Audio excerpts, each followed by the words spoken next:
But at one point in time, he said, like, you've got the same kind of argumentative nature as a 9/11 truther. You know what I mean? Which is sort of an ad hominem. I'm going to discredit you by comparing you to these easily discredited people. You know what I mean? So he's taking down my argument by associating me with what he would think would be a fringe kind of lunatic. So in other words, he's dismissing all the claims of so if you of 9/11. Exactly. So if I'm discussing the physics of the matter, right? And then all of a sudden I'm discredited because I'm a conspiracy theorist. You know, this is the exact reason I wanted to bring it up, because when you have a conspiracy theory, right?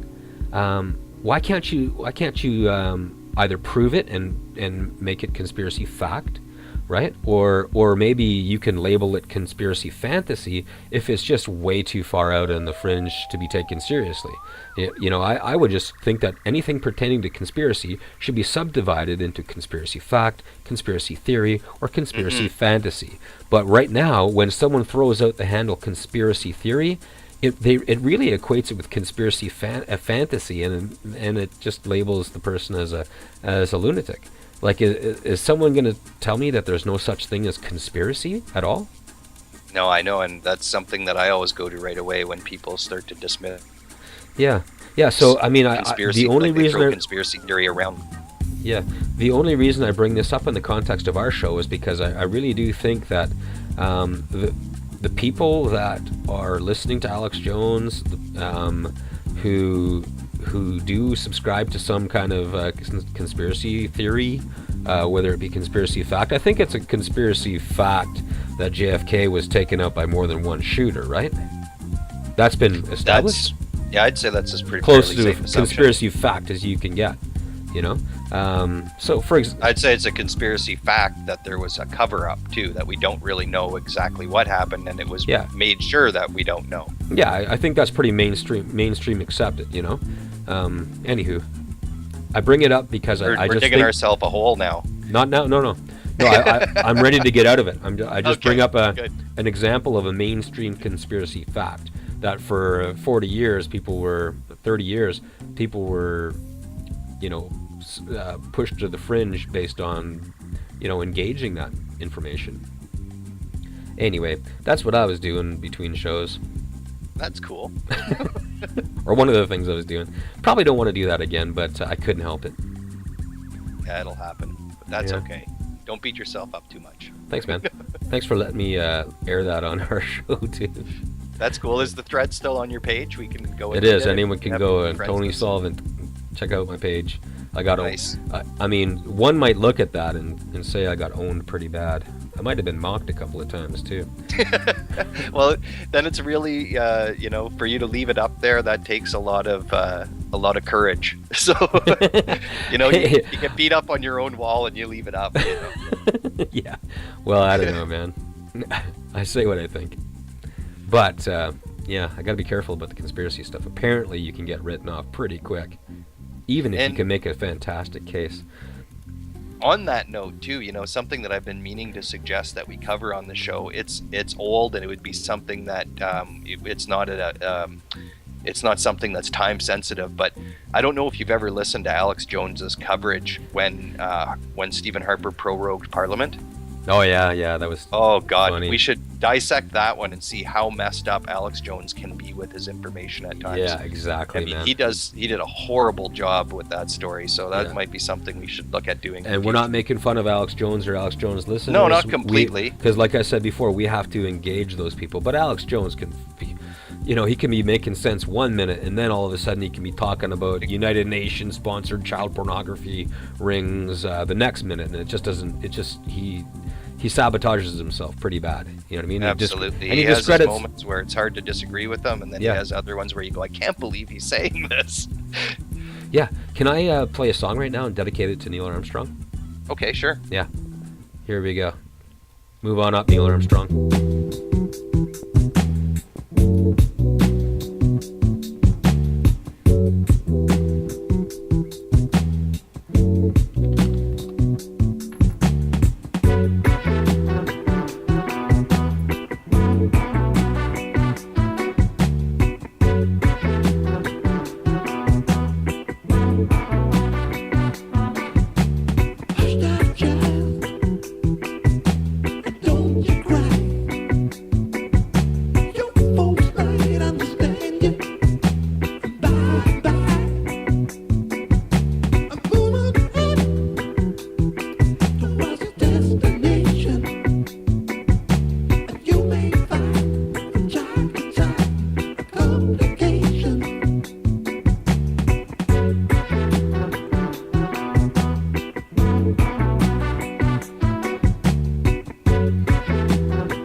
And that was the Dynamics with Move On Up. Dedicated that to Neil Armstrong. Nice. Good tune. Yeah, man. Move on up, Neil. You deserve it. One of the funniest comments that I heard, I'm just going to quickly say this because I thought it, whether you believe it or not, it's still funny.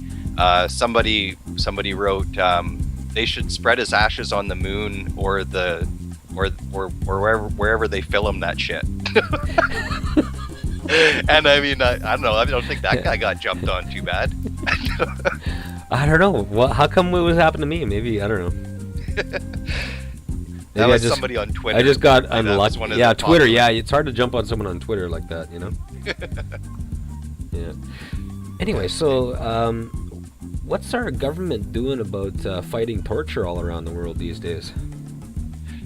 They're pretending that they're against torture, from what I understand, but saying that it's okay to use information gained by torture.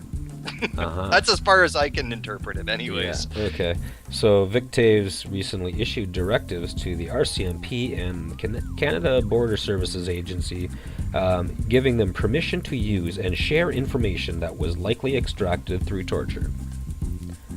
Yeah, that sounds like condoning torture, doesn't it? Yeah, well, that sounds like Vic Taves wiping his ass with the Geneva Convention. Yeah. Yeah. I don't know. Canada, under international law, is obligated to prevent prisoner abuse wherever it may occur. We're not just obligated to not torture people. We're obligated to prevent it, insofar as we can. So, by making information gleaned from torture acceptable to us, we are making, indirectly, torture also acceptable to us. Yeah, and this government has been doing things like this ever since Canada's been in Afghanistan, and they've allowed people to end up in the hands of the Afghan authorities, who they know are going to torture them, and that's another aspect of the same kind of game that the Conservatives play. And now they're telling, like you said, the RCMP, Canadian Border Services Agency, and Canada's Spy Service CSIS, that it's okay if they think, then this is the way that they're sugarcoating it, right? They'd like to turn the table on the argument and try to make the focus be on saving lives. Mike, I'll tell you what. And here's the other thing. And how good can the information possibly be? So if we're trying to stop terrorism and we're trying to,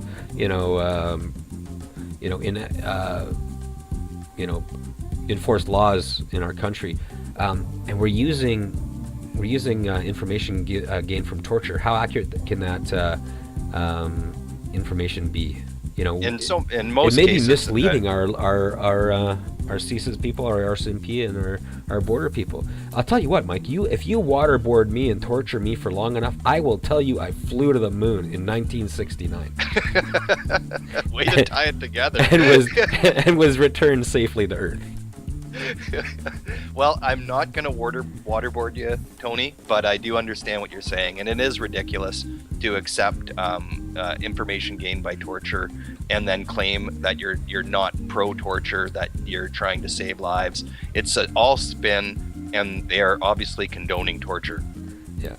So a little bit more here. Vic Taves has jumped into the news again because it looks like Stephen Harper's found his way to get rid of Vic Taves, kick him to the curb, so to speak. Yeah, well, apparently wiping your ass with the Geneva Convention is a nice way to set yourself up to become a Manitoba Superior Court judge.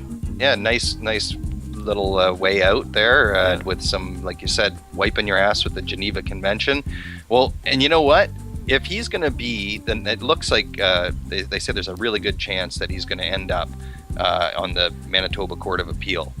But he broke election, like surprise, a conservative broke election laws, but he broke election laws in 1999 and was charged in 2005 and pled guilty for overspending $7,500, and he was fined, of course, a measly $500, showing that something is wrong with our system there. But Vic Taves, should he even be eligible to be on the Manitoba Court of Appeal, having pled guilty to a charge like that? I mean, boy, it's well, I don't know. I mean, it all depends. Is his fellow cabinet minister and friend Rob Nicholson making the appointment? Yes. Yeah, that makes it a little easier. Yeah. I mean, most people wouldn't put criminals on the bench, but I mean, if it's your friend, why not? He's a hot potato, and they're getting rid of him. So we maybe get another minor cabinet shuffle with some face-saving move here by him leaving to go to greener pastures, I suppose. But yeah. Oh well. Totally. Well, at least he won't be in the government anymore. You know? Yeah, exactly. What other demon will fill his shoes? Hopefully, hopefully someone not quite as terrible as Vic Taves. He was a colorful character. We had fun with him, though. But now Manitoba gets to have fun with him. He'll be wiping his ass with Manitoba law.